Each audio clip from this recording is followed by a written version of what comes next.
This is Wrestling with Wrestling's Past and Present. I'm Tim Kurt. And I'm Roland Fulis. And today we are going to go over WWE Super Showdown that took place this past Thursday in Saudi Arabia. Riyadh, Saudi Arabia. Yes. It's good to note that SmackDown taking place the next night, everybody was able to make it. There was no travel issues like they had the last time they went over there. When they went overseas, they had a lot of travel issues last time. So I heard they had some contingency plans in place just in case they ran into some issues. Yeah, well, and that's how NXT Invasion angle happened. Yep. Was because they were like, oh, crap, nobody's going to be here. We have Daniel Bryan. Yep, that's pretty much it. But yeah, it was, and I would, before we even go over the show, like I was actually impressed at how the show went off. I had really low hope for it to begin with, but it turned out to be not a bad show. Yeah, well, there were some spots that we'll talk about, but yeah, I mean the show itself, I was like, meh, just another, and it actually turned out to be okay. Yeah, there's a couple good matches. I mean, I think it's your typical show, a couple good matches, a couple matches that could have gone a little differently. But I mean, I thought the main event being Goldberg and the Fiend was going to be garbage. I'm like, oh, that's like the, Yeah, and we'll get there. Get there. But yeah, so we'll start off with the match that was on the pre-show. It was the OC, Luke Gallows, and Carl Anderson defeating the Viking Raiders. Match went about 10 minutes here. I don't know. It seems to me that they don't know what to do with these teams. Like they kind of like flip-flop wins, and they just kind of nobody can get real momentum going. That's because they screwed up the whole Viking Raider thing by letting them lose to Murphy and Seth Rollins. Yeah, and Seth Rollins, yeah. They could have been a house on fire still going to WrestleMania, but they screwed that all up, and now they're just like, what do we do? Yeah. But I also think that this match probably should have been on the main card. You could have put the Angel Garza, Humberto Carrillo match on the show. It wouldn't have mattered. I know we're going to get there. But yeah, I agree. That was one of those, like, if you're going to put anything else on the pre-show, that's the only thing that, like, it doesn't, why? They wrestle, like, every week now. Yeah. Every show they're wrestling each other now, and it's so it was weird placement, I think, because this could have been, like, a decent match on the card. Yeah. Between, I mean, and you know Gallows and Anderson are making good money. They ended up, getting a contract offer to stay. They were going to leave. WWE's obviously overpaying them, which is good for them. I'm not going to discourage that, but why waste them on the pre-show? Yeah, doesn't make any sense. Yeah. It seems like they're kind of creative. Doesn't really have much. Doesn't know what to do with these two teams. Yeah, they're just grasping at straws. They don't know. They're hoping that something, throwing stuff against the wall and hoping it sticks. And like, I like both teams. I do too. And they're both very good working teams. So like, I don't, and it still makes me, like I said, the whole Murphy, Seth Rollins, like them taking the titles off the Viking Raiders was stupid. Yeah, it's probably the dumbest creative. I mean, I get they're trying to get heat on them, but like, there's other ways to do it. Yeah, absolutely. Than ending the most dominant team that they've had in the last 8 to 10 years. I mean, these guys were on a rocket straight to the moon. If anything, you would put the belts on AOP. Yeah, they're an actual tag team. They're an actual tag team. Big dudes, believable. Yeah. Like, yeah. So yeah, it was, and that's what I was hoping they were going to do. I remember mentioning that. I was hoping that was what was going to happen at WrestleMania, and now it's not. Well, I mean, I guess it could, but I mean, a lot of stuff got to happen between now and then to get there. But yeah. I don't. It's weird how even since the OC's come in, they haven't really known what to do with them. No. So.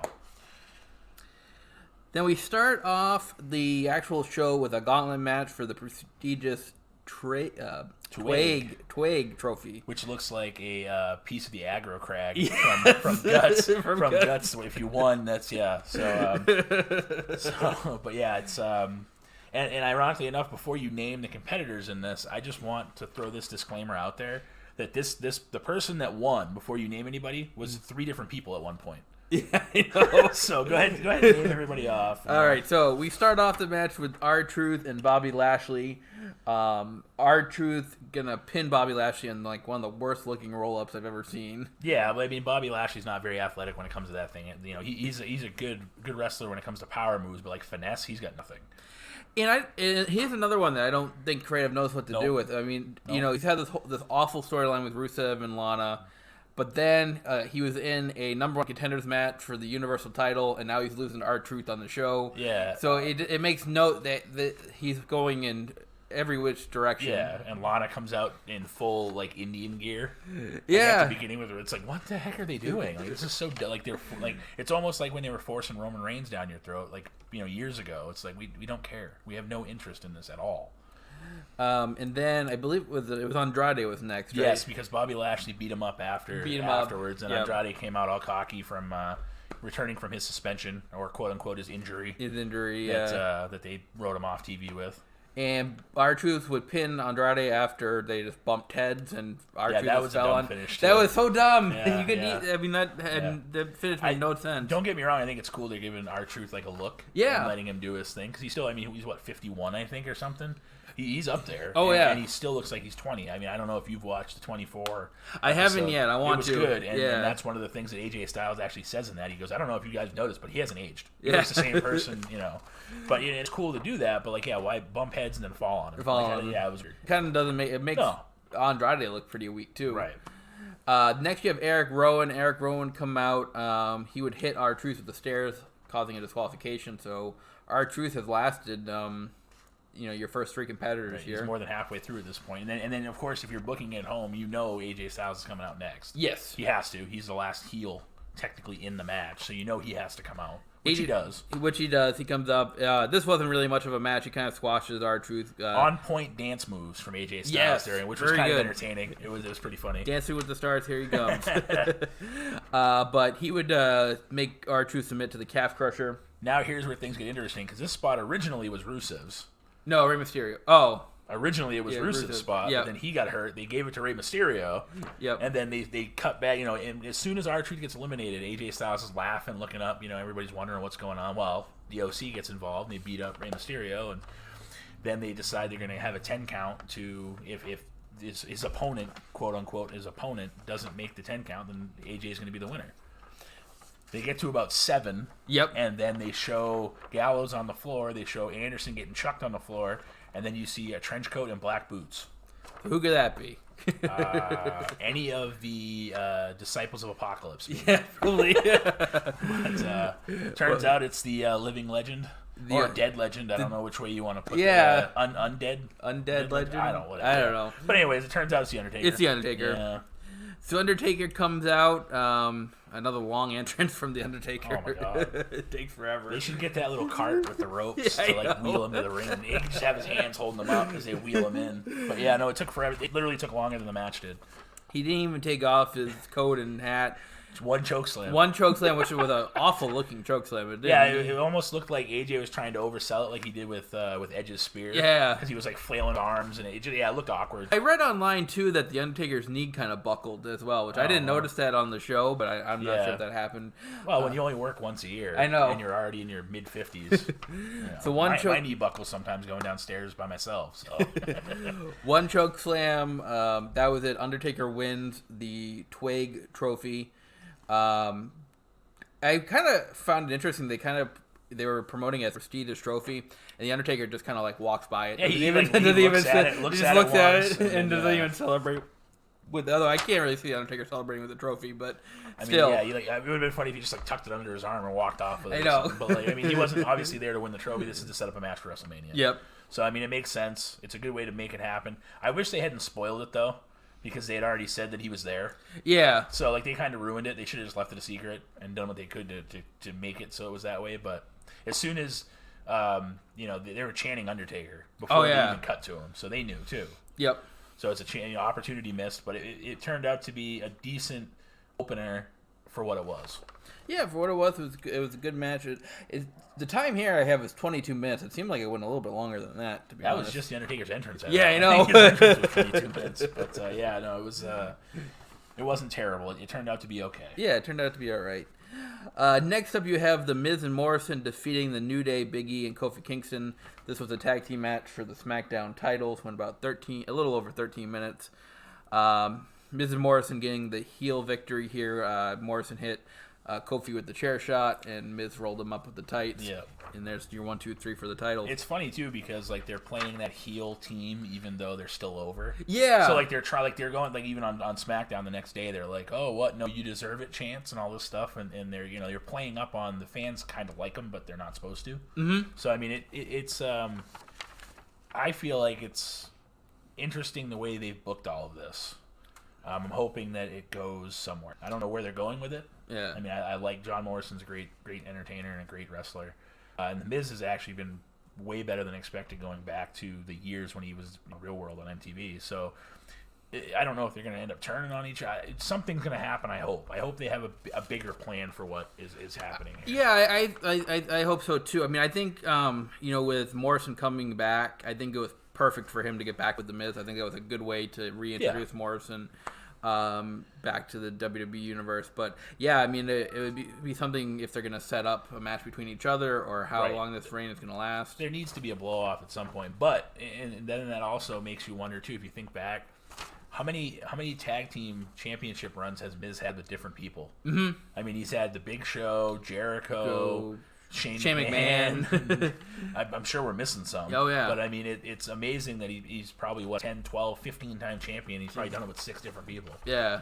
So, I mean, that just shows you how he's been there long enough to be trusted to do whatever line they're going to... I mean, they had last year at this time, he was with The Miz, or with Shane McMahon. With Shane McMahon. And that turned, and it shows you his versatility as a performer. So kudos to him for that, too, because he can be a heel, he can be a good guy, he can kind of be in between now like he is. Trying to be a cool heel, I guess. Yeah. NWO-ish, almost. And we'll get into this more next week, but it'll be interesting to see how they go with what they do in Elimination Chamber. Yep. They're in an elimination title match with a couple other tag teams. Yeah, they're doing the Elimination Chamber match with the titles, so it could be interesting. Maybe something happens, and we'll see what happens, obviously. But yeah, we are going to preview that next week. That's a little bit of a cheap plug for next week's episode. Yeah. All right, our next match here was Angel Garza getting a win over Alberto Carrillo. This match went about 9 minutes. 9 minutes long. I thought it was a decent match. To me, it was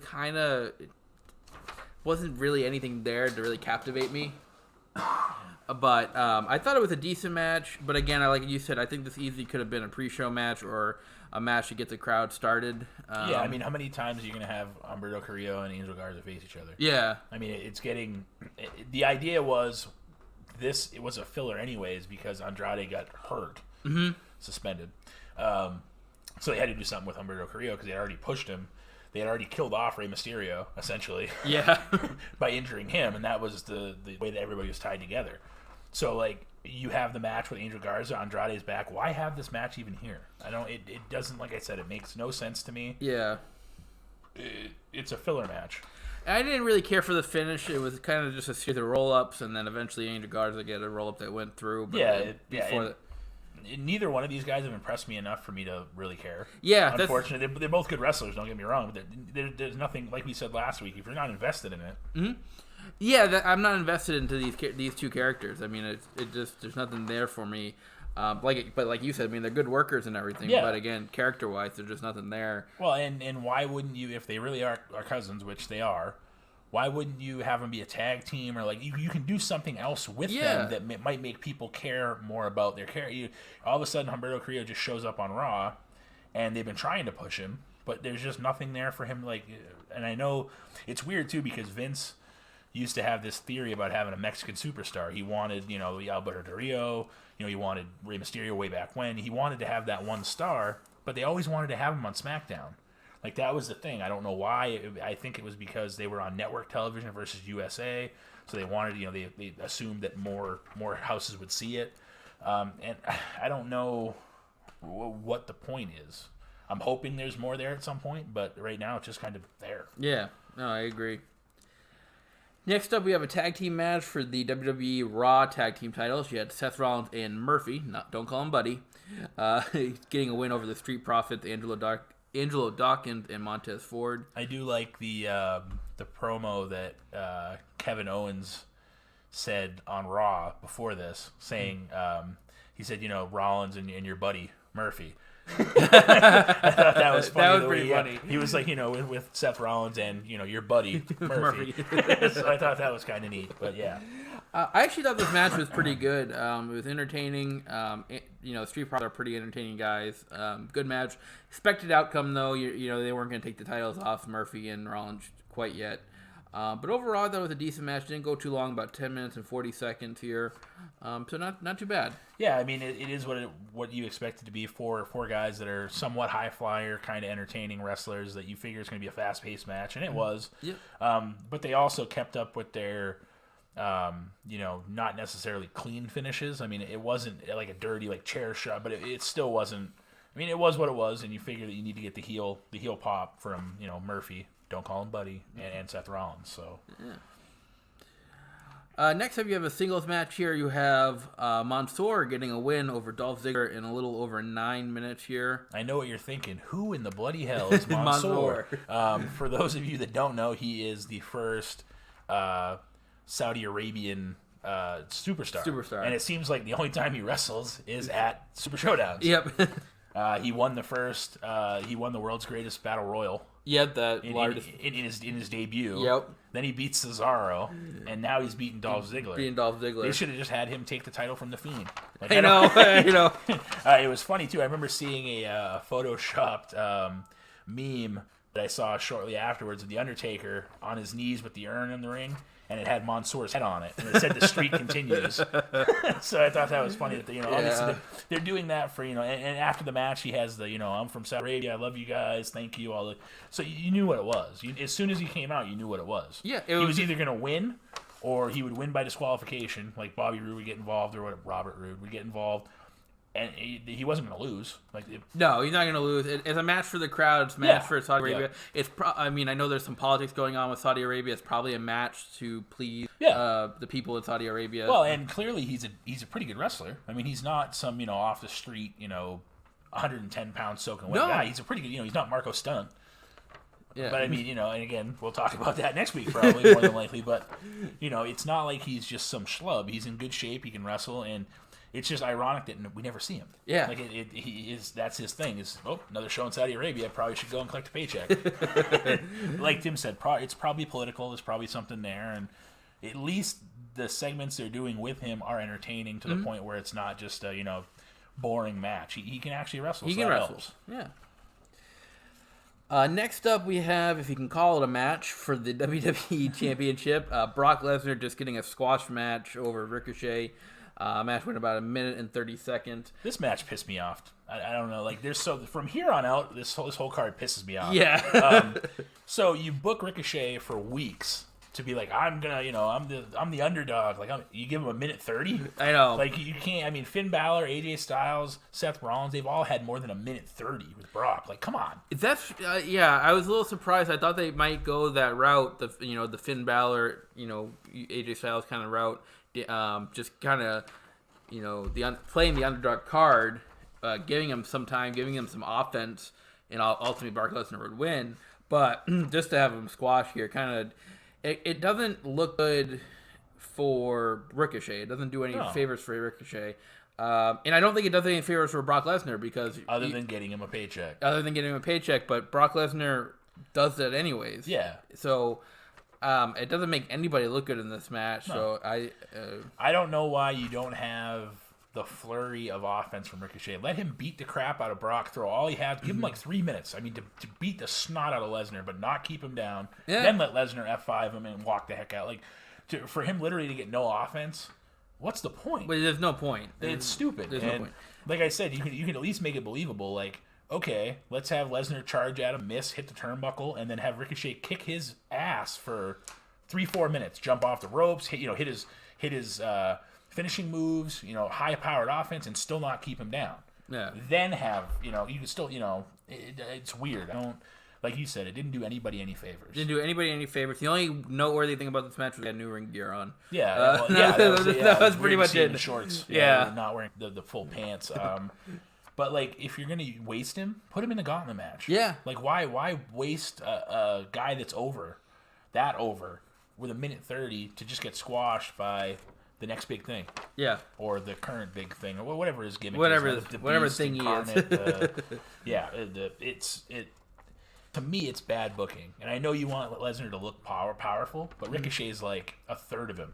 It's not hard to make him look powerful. No, I know. Against Ricochet, but you still should let him have some offense. There was nothing. There was no offense whatsoever. No, it was dumb. It was one of those. Like I said, from here on out, this is when the card kind of starts really irking me. I mean, you have the beginning when you miss the opportunity with the Undertaker by spoiling it, and then you had some decent matches in the middle there. Yeah. And then, like I said, why have Lesnar even go to Saudi Arabia to wrestle for 1.5 minutes? I know. It's dumb. I know. At least get your money. That's a multi-hour flight there, and you're only gonna work for a minute. And 30. if I were Lesnar, like I know he's often said that he doesn't get paid by the hour. Like I get it, but like, do you really want to go to? How long does it take you to get to Saudi Arabia? I know. To wrestle for a minute and a half, and not even wrestle, just beat the crap out of a guy, pin him, and then leave. And that's it. It's pointless. Yeah. Next up, we have a steel cage match between Roman Reigns and King Corbin. This feud just never seems to go away here. Yeah, it's between this one and the Lashley Rusev Lana thing. Which one's going to end first? I know. I'm surprised there wasn't dog food cans in the ring somewhere. Yeah. Yeah, this match really didn't do anything for me. It was your typical steel cage match, typical attempts to escape the cage, and the other person comes and captures them. Just really nothing that you haven't seen before in a steel cage match. And I do like how Roman Reigns brought his own chain out. That was kind of that was different. And he chained it up and was trying to put the key in his pocket. And for the beginning of the match, you have Corbin trying to get the key. Mm-hmm. Then the chain becomes a weapon. So I mean that was kind of. But like I like, and again we're jumping the gun to next week. I like how AEW had the cage match between Wardlow and Cody, and it was you can't escape. Yeah, it's pinfall submission. You're in the cage for a reason. Like bring that back to the point where like why are you trying to escape the cage? The reason the cage is there so you can't get out. Yeah. So like it was like you said, it was the typical WWE cage match. Bunch of attempts to get out, they're thwarted, and then somebody ends up winning. But like especially if you're gonna book it to be a pinfall or submission, why not make it so escaping the cage doesn't count anyways? I know. Yeah, it makes no sense. Unless you're gonna make that be the finish, then why bother? Yeah. So like, and then that was the nice thing about the AEW match a couple weeks ago was that they actually made it about what a steel cage is supposed to be for. Mm-hmm. Keeping them in. You beat them in the cage. I mean, Cody was at the top of it. He could have climbed down and said he moonsaulted on him. Yeah. That was an incredible moonsault. If you haven't seen it, definitely. Look it up. I know we're getting a little off. Yeah. But I'm just saying, like, the steel cage match concept, don't make it be escaping. Yeah. I know. That never made sense to me because that's the whole point of a steel cage is to keep everybody in, and then you have to win by escaping. But yeah, that's like WWE watering down the War Games thing and not putting a roof on the damn cage. Mm-hmm. Like that's the whole point of War Games. You're supposed to be in the cage, locked in. So yeah, it's weird. Like I said, it was a neat little wrinkle with bringing his own chain and trying. So that was kind of neat. But I mean, you knew who was going to win. I never once, for any of the life of me, thought that Roman Reigns wasn't going to win that match. So I mean, hopefully though, I think this is the end of the feud because SmackDown Roman Reigns does have his WrestleMania opponent. Yeah, don't spoil it. We're not going to spoil it yet. There yet. But so it does finally look like this feud will end. Next up, we have a singles match for the WWE SmackDown Women's title. Bayley getting a win over Naomi in 11 minutes 30 seconds. They play this up. It was the first time in Saudi Arabia that women's title was on the line. You had the match last year with Natalya and Lacey Evans. Yeah. But that was just a regular singles match. This is the first time a title's been defended. I hope Naomi doesn't get in trouble for having an ankle slip. I know, right? It's a tightrope act to make sure that they have the match and cover everybody up. So I get it, but it's just funny to see them come out in full body suits, shirts too, because they don't want to show any. They can't show anything, any figure. Yep. So and if you noticed, Naomi's shirt was longer, so you couldn't see her butt because that's like her gimmick, because she has a big butt. So like. Her shirt was like 3 feet longer than Bayley's. Yeah. And it was weird, and they ended up using that in the finish. Yep, and they kind of put her leg or foot in the shirt and just kind of stomped her head into the mat. Yeah, it was kind of like almost like a modified skull crushing finale with her already being down. Yeah. But she like stomped. It was an interesting finish. It was an interesting finish. But I mean, it's weird to see. It didn't really seem like anybody there cared either. You know what I mean? I mean, they cared, but they didn't. It was just there. It wasn't a bad match, but I mean, it is what it is. It is what it is. Yeah, nothing. I mean, it was kind of like you said, just kind of there for me. Nothing really much there to get me invested into it. It was a decent match, but like it kind of lacked a little bit of the emotional connection for me. Right. All right, our main event of the evening is a singles match for the WWE Universal Championship. You have Goldberg getting a win over the Fiend, Bray Wyatt. Yes, let me repeat that. Goldberg. Let me repeat that. Goldberg defeats the Fiend in 3 minutes. Exactly double the time it took Brock Lesnar to beat Ricochet. Yes. So kudos to you, Fiend. You lasted an extra minute and a half.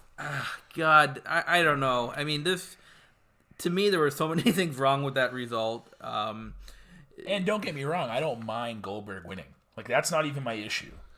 But to have a guy as indestructible as the Fiend is lose to Goldberg after like 4 spears and an awfully sloppy jackhammer, like why? Yeah, just my problem with it is I did have a little bit of an issue with Goldberg winning. I think it makes everybody else that faced the Fiend look really weak. Yeah. I mean, you had Seth Rollins deliver 12 like curve stomps and a bunch of weapon shots and couldn't beat the Fiend. Right, and you got 50-something-year-old Goldberg speared him 4 times. Yeah. Giving him almost a jackhammer that almost killed The Undertaker. I know. He barely got him up. It just, I don't know. It makes everybody look weak that faced the Fiend.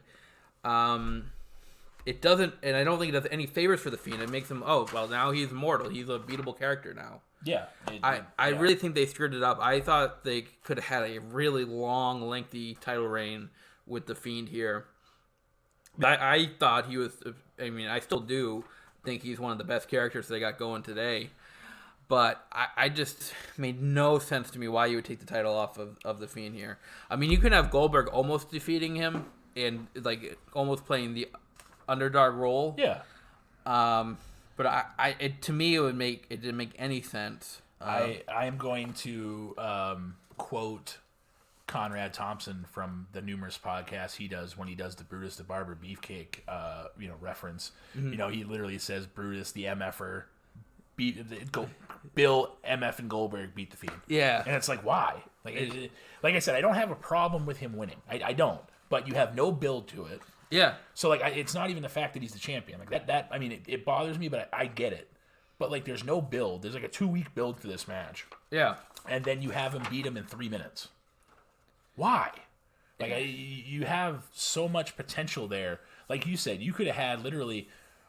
What did the Fiend do for offense? He gave him like 2 mandible claws. Yeah, that's it. I mean, it's more than Ricochet gave Lesnar, but still, it's like It makes no sense to book it that way. No. Goldberg is 50-something, and the Fiend is literally beating Daniel Bryan. He's beating Seth Rollins. I mean, he's beating everybody and making them look like he's unbeatable. Like, they're doing all these moves and he's getting up. Goldberg, by the second spear, the Fiend's rolling around, he get hit by a car. I know. It makes no sense. Maybe it was Rikishi. Maybe he did it for The Rock. I don't know. I have no idea what the point of that finish was. And like I said, I don't mind the fact that he won. That's not what I'm hung up on. Like, I'd rather him not win. But, like, why? Like, it doesn't even... I don't know. Yeah, it just makes no sense to me. If you saw SmackDown, though, you saw the direction Roman Reigns is going to go after Bill Goldberg at WrestleMania. I'm next. Wonderful. I wonder if we'll see a spear in that match. Or 20. or 20 spears. Yeah, even Michael Cole mentioned, when they face each other, it's going to be a battle of the spears. Yeah. And then the Fiend is going to face John Cena, which, again, I hope they do more of a build to that than what they just did in SmackDown. Yeah, I mean, obviously John Cena has a career outside the WWE now, so, like, how available is he? Yeah. Is it going to be one of those things where he's there one more week and then WrestleMania happens? Like, you could have very easily had the Cena match be for the title and hyped it up as Cena's going for his 17th championship. Yeah. That's what he wants to do. Yeah. And you still could have had Goldberg face Roman Reigns. It didn't need to be for a title. No. Like you didn't. Just, that's an attraction in itself. It doesn't need a title. You could have had Goldberg win by disqualification. Yeah. And then say, I beat the Fiend. And then have that match be a number 1 contenders match between Roman Reigns and Goldberg at WrestleMania, and it still would have been a marquee match. Yeah. Absolutely. But I don't know. It's a little bit of frustrating booking that's going on right now. And the worst part is they literally just squashed the best thing they've had. Yeah. Like, the Fiend for like the last 6 months has been the best thing going on any wrestling program. Oh, I agree, absolutely. And they literally just ruined it. Yeah. They decided in 3 minutes. All because Vince McMahon woke up one morning and said, "God damn it, we're gonna beat the Fiend." It makes no sense. And then that's exactly if you read anything about this. He's the one making these stupid decisions. Yeah. And all it does is piss off the fans, and it makes no sense. Like, you don't need all this extra. You literally had the biggest thing you've had in years since Austin, Rock, DX, like Cena when he was hot, when he was still the rapper, like, and you just ruined it because you wanted Goldberg to face Roman Reigns at WrestleMania. Yeah, But you know what we'll do? We'll give the Fiend John Cena. Like, why? Yeah, it's awful. It's really awful. I mean, I told Tim before that I was going to have a case of the red ass during this podcast today, and then it's not. it's pointless. There's nothing. I don't know. Yeah, it wasn't good. Not a good end. It literally just ruined WrestleMania for me, and I haven't seen it yet. And it's one of those things where like I'm always looking forward to WrestleMania. They've now made it so I'm so uninvested in it now because who cares? You have a part-time guy in Cena, you have a part-time guy in Goldberg, and they're both going to be in marquee matches. Goldberg's coming in with the damn championship. Yeah. Like, well, now he's a two-time Universal Champion. He's had the red one and the blue one. Good for him. Like, it doesn't matter. It's so dumb. Like, And like I said, I have no problem with him winning. But you literally, by getting Goldberg to win, you have ruined the best thing you had going. Yeah. Because now the Fiend's just a normal guy. Yep. Now He's mortal. Bray Wyatt again. And the crowd knows that he's beatable. Yeah, and you know who beat him? It wasn't Roman. Nope. It wasn't Braun Strowman. It wasn't Brock Lesnar. The guy who has 2 moves. Yeah, and he can't even do the second one very well. I know. I mean, he almost killed the Undertaker the last time they were in Saudi Arabia with a botched jackhammer. Yeah. And then this one, he tries for like a half hour to pick him up. He's grabbing his tights and then he literally has just enough to like flop him over on a side slam, and then it's jackhammer and it's over. It's like what? Yeah. It makes no sense. No, and we've been rambling now for 31 minutes, and we spent almost as much time on the first match as we have now on this. So, it is what it is. It is what it is. Well, that is our rundown of Super Showdown. Hopefully, coming, our next show, we'll have some stuff to talk about that does actually make sense. We're gonna do a 2-part episode next week. We're gonna do a review. Well, I'd say it's not a 2-part. No, it's not a 2-part. We're going back to the past and present format. We're going back to the past and present format. We're going to do a review of AEW Revolution. Yeah, which will take place today, Actually, today, yep. And then we're going to give you a preview of Elimination Chamber, which will take place the day after our next podcast. Right, so a week from Sunday. So it's kind of like a past and present, but they're still both present. So we thought it'd be kind of a cool thing. Yeah. Absolutely. So, so that's coming up next week right here. And until then, I'm Tim Kurt. And I'm Roland Pulis. And this is Wrestling with Wrestling's Past and Present.